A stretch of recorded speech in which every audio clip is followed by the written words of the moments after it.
Howdy, howdy.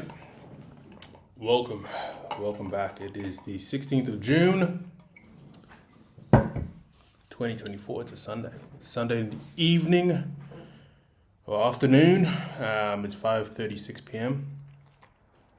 It's good day, good quiet Sunday. Did a list this morning and ticked everything off pretty much. Actually, I got one more thing I got to do, but yep, everything. Yeah, it was a productive day, more or less. I don't know. Today, especially, I don't know why, but I was quite, I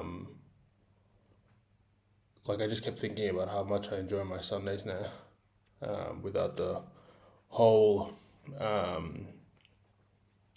Sunday blues. I don't get Sunday blues anymore. I just enjoy the Sunday for what it's meant to be. I think a Sunday is meant to be for prep and for relaxation.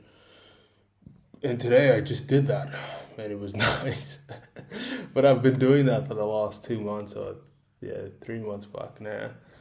It's coming to, and I've just enjoyed it. I am enjoying this peacefulness that I think I've found. I found a lot of peace with my life, even though I've got all different things that I kind of flooded with a car, a job.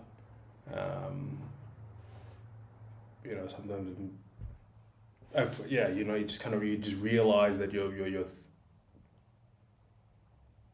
that peacefulness that I enjoy now. I think I'm more aware of what I'm clouding it with. With the job in the car and things like that. I'm kind of just rumbling on it at the moment, but I had a good day. I had a good Sunday, and I've chosen a poem that I typed in mindfulness, and I've stumbled upon this poem by Mary Oliver, The Journey. It looked pretty good. I kind of briefly skimmed it. I didn't actually read it, but sometimes I just pick a poem because it's short. I don't really sometimes when I say I don't read the poem, it's because it's the shortest one on the page. And I like the title. So, I'll read this one out, do a slight reflection, and then I'll call it because I am tired. I might go get some dinner. And The Journey by Mary Oliver. One day, you finally knew what you had to do and began, though the voices around you kept shouting their bad advice, though the whole house began to tremble and you felt the old tug at your ankles. Mend my life, each voice cried. But you didn't stop. You knew what you had to do. Though the wind pried with its stiff fingers at the very foundations, though their melancholy was terrible. It was already late enough, and a wild night, and the road full of fallen branches and stones. But little by little, as you left their voices behind, the stars began to burn through the sheets of clouds. And there was a new voice, which you slowly recognized as your own, that kept you company as you strode deeper and deeper into the world, determined to do the only thing you could do, determined to save the only life you could save. Shit. That was actually a pretty good poem. I didn't think it was gonna be that deep, but it's kind of melancholy, a feeling of pensive sadness, typically with no obvious cause. I don't know. Let's see what it sounds like. Melancholy. Melancholy. Melancholy. Fuck it. That was actually a really good poem. Truly, maybe that's what that actually kind of hit me in a different way. Coming to Townsville, one thing I realized about isolation and solitude was that it was like as corny as it sounds, like a blessing and a curse. Because I think all the things that I used to distract myself from or with, I left it behind. And then I was faced with the I don't know, is that thing I said where you're just faced, you have to answer all the questions that you didn't want to answer. And it's so true. At the end of the day, it's just you, your life. You are the only one that can save yourself. You cannot rely on other people. I think it's important to have a community, but I think the onus is on you to form that community, to reach out, to see who's there, see how you can add value and be valuable to them while understanding their value in your life. But at the end of the day, as this poem says, you slowly realize that it is your own that kept you company as you strode deeper and deeper into the world, determined to do the only thing that you could do, determined to save the only life you could save, which was you. Pretty good poem. I'll read that one more time before I leave, but it's weird. As I said at the start,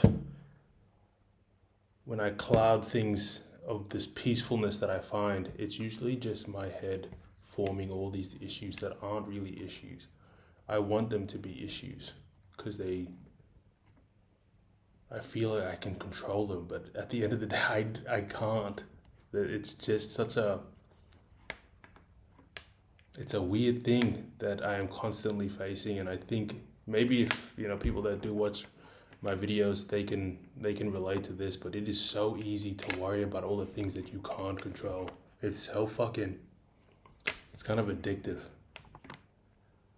And then sometimes when you realize that you can't control it, there's a peace that kind of comes over you, and you just have to accept things as they are. And I think that's the beauty of maturing. You kind of realize that, and you form a sense of accountability that you hold yourself to, and you won't you find it difficult to not measure your life towards that accountability. I like this poem a lot. I'll read it out one more time. The Journey by Mary Oliver. One day, you finally knew what you had to do, and began, though the voices around you kept shouting their bad advice, though the whole house began to tremble, and you felt the old tug at your ankles. Mend my life, each voice cried. But you didn't stop. You knew what you had to do. Though the wind pried with its stiff fingers at the very foundations, though their melancholy was terrible, it was already late enough, and a wild night, and the road full of fallen branches and stones. But little by little, as you left their voices behind, the stars began to burn through the sheets of clouds. And there was a new voice, which you slowly recognized as your own, that kept you company as you strode deeper and deeper into the world, determined to do the only thing you could do, determined to save the only life you could save. damn. And when I just quickly gonna touch on it, when it says at the start, it said, kept shouting their bad advice, though the whole house began to tremble, and you left, and you felt that old tug at your ankles. Mend my life, each voice cried. I also feel like it might not just be people around you, but the issues that certain things you harbored. Like you had to fix it. You had to fix it. Some things are meant to be as they are. It truly doesn't matter if it's fixed or not. It's just how they are. A lot of issues, a lot of relationships. I remember always coming out of high school. I remember I wanted to maintain so many friendships and fucking I wanted to fix everyone's problems, and like I just felt this sense of I had to do a lot. Sometimes I didn't do it, but I remember it used to plague my mind. And that's the issue. I think it's how it plagues your mind. Even now I fucking struggle with it, but yeah, I think the beauty of isolation and being alone has just taught me to pick which noises I get to influence my life. But yeah. Anyway, beautiful poem. That was by Mary Oliver, The Journey. All right, I'll throw my hands up. Deuces. And I haven't mentioned it yet, but I've reached over 150 videos, which is it's kind of wild. So thanks for those who are regularly tuning in, and whoever just jumping in whenever they can. I really do appreciate it. And stick around. I think we'll hit 200 in no time. Deuces.